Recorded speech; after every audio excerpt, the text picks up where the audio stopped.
Borrowing from the tradition and creating anew. I write everything I read, and I read everything I write. Perhaps the most transformative moment in my life was the first day of my Latin class in the 9th grade. I had hitherto been a so-so student, not interested in school studies. I recall electing to take Latin with a sense of adventure.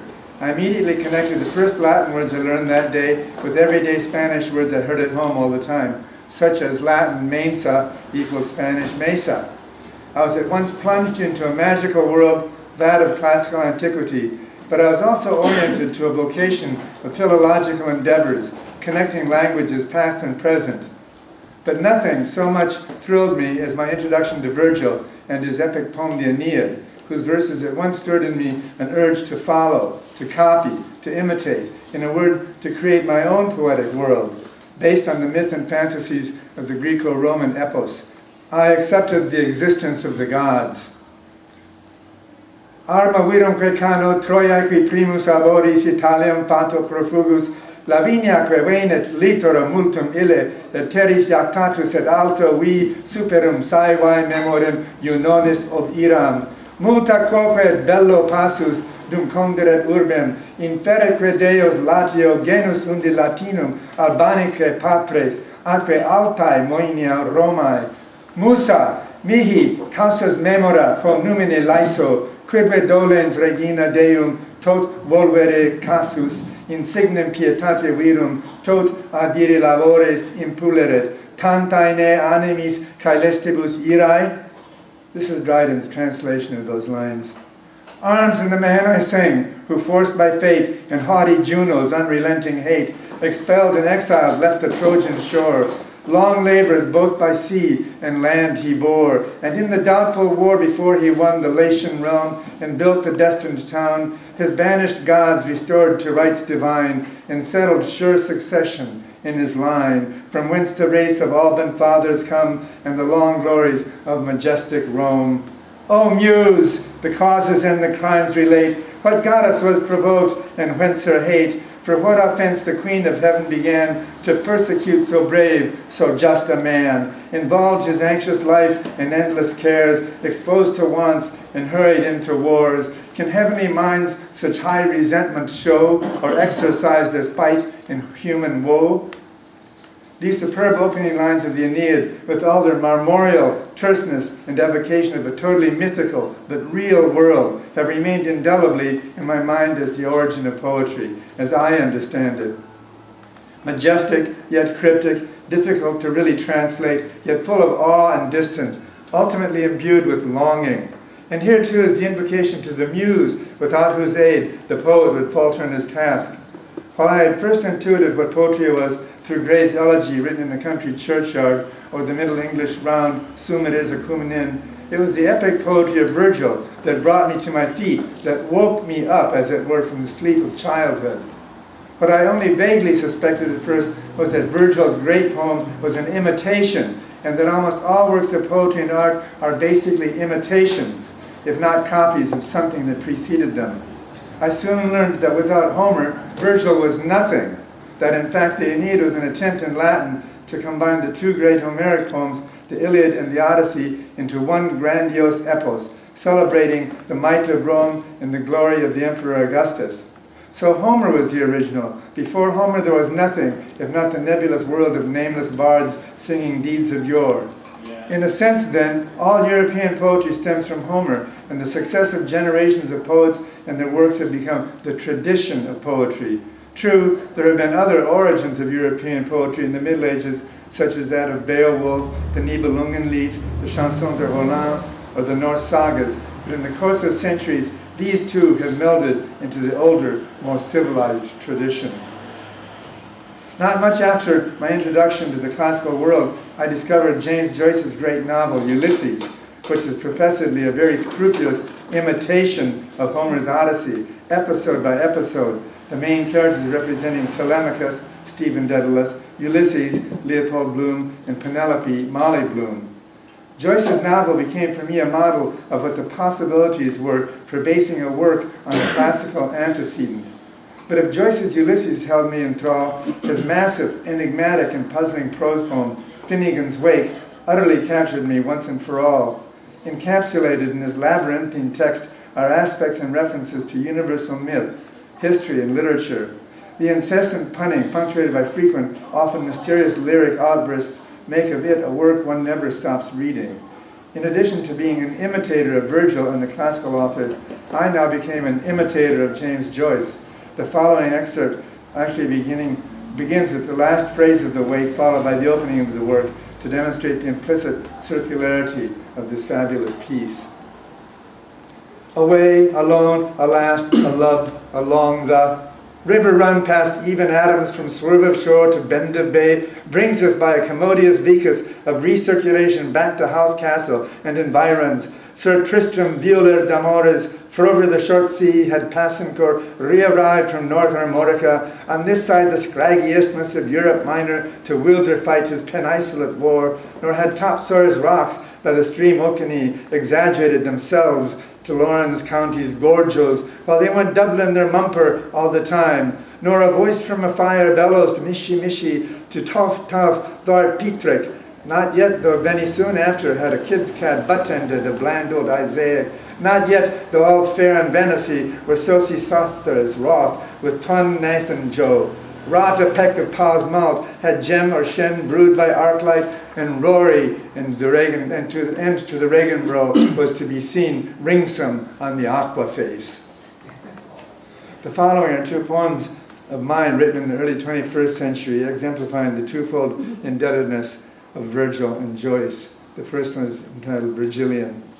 Towel simpering but minded crammed to the silt, a Libyan seal arenaed and emptied, foul over the buskin's weed, waving never so soiled as Herculean the main, royals vile a poisoned tart, a squeamish mangy farm, silled under the harsh medians, off-tilted coursier, heists tall the mast, creek groaning from hero to dead end, career's antipody, like vast the watery greaves, lest we not regret Dido's quim, a pyre bleating in the sheepcote of mind's blankest fever, redder as Hesperia's apple blushing, the twilit city drained of Spain, exhausted as canals, dreaming their off-night, sounds husk the alarm that all's war that's rightly done, sequent of tides, yet harshly veined Lavinia's fold-off coast, the valid cloak, maximal soughing breezed, abrim with trees, ochre haze, a treat when evening's drawn a cord around sacrificial throat, guttering some vowels, void of thought. Our man, his spurned metal shakes ire, like Turnus's grief flung a sword height, bigger than crawl, a choked synonym, a wispy dot of a thing purplish at hind's end, rushing the dark rivulet of blood's epic tongue to sea. The second one is entitled Homeric Stanzas.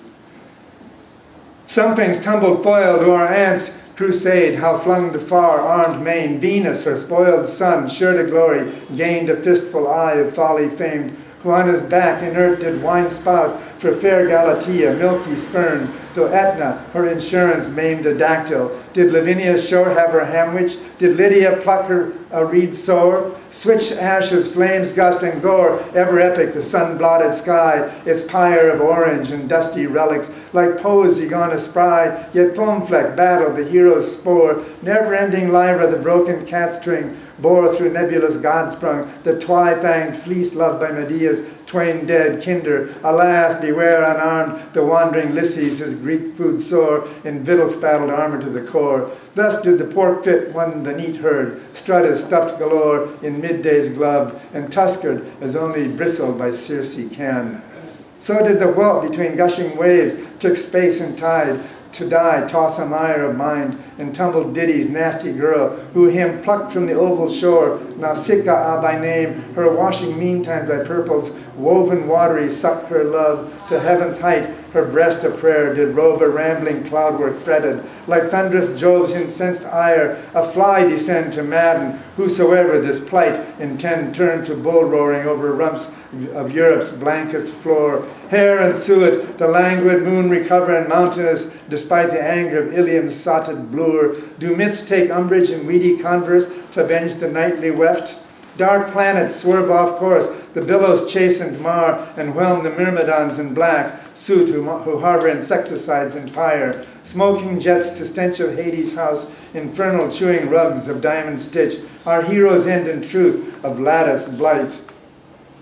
Oft softening choirs the ear contend, yet whiter still pale evening's meadows burnt. Doth Queen Dido her mind repair, and send from galleys underground the mandrake, a construct gibbering apes do craze aright, who from Morocco's sultry beach rutting signals to the night as ads and silt babble, and ancient alphabets conspire, our souls still resting touch the marble thought that flexes eternity, though each moment that Hector strives is memory lost in dust. In caverns open, gaping tombs where echo her thirsty ear rescinds, but fountains where Helion's pride cattle slake, and tongues bend back to flares. In mighty hills ablaze, again the overman his blunted lip amazed does graze. Grassy flows the underground of Acheron's liquid taint, and never more light to spy through bottles bruised and glassy. Ovary the goddess flings. How can we ever the mainland gain, the peninsula treacherous overreach, while dreaming drift we drive?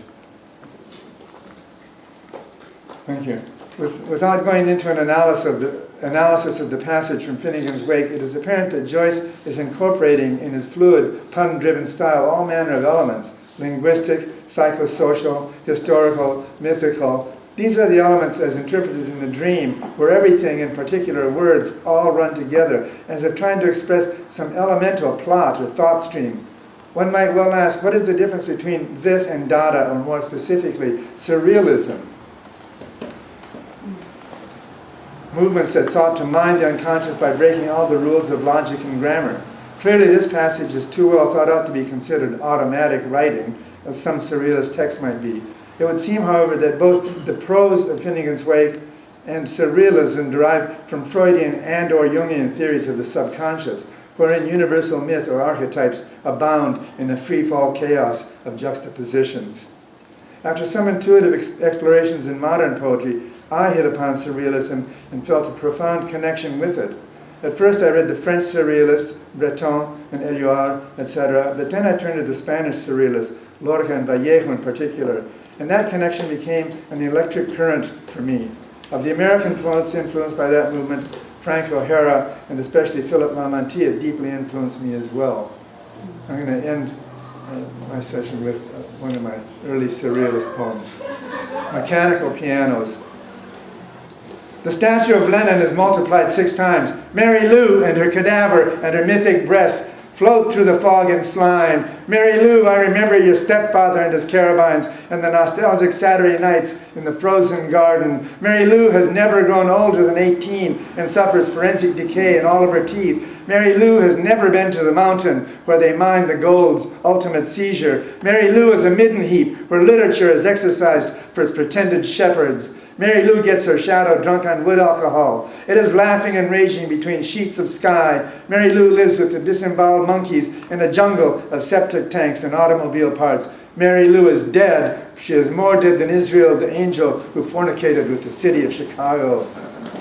The teeth of the clouds, the fingernails, and what is written beneath them in permanent mud. Mary Lou is a detail in a vehicular monster. Mary Lou is married to all the music of Chopin and is perpetually in exile with her thighs of aspirin. Mary Lou, I've stolen your ring and your cross and sold them to the false Methodists of Peru. You are a jackal, a teenage system of electricity, a sleepless mother of 5,000 dogs. Mary Lou, the communists are after your motel, where all the presidents huddle, reading the gospel. Mary Lou, if you were a whore, then you would know love. Mary Lou, it hurts in the bottom of the water, in the shoulder of sex, in the insane tavern of Monticello. Mary Lou, I reworded the chapter about flight. I explained to the hyenas how to get to Abyssinia. I've arranged for the Muscovite to get his share. Mary Lou, I am angry and eat meat all day long, and I wander naked on the blistering rain of Los Angeles. I hope you'll die in the minaret. I have spoken with Nasser and with Sadat, assassination and intemperance in the wild evenings when Cairo blanches beneath the bloody double moons.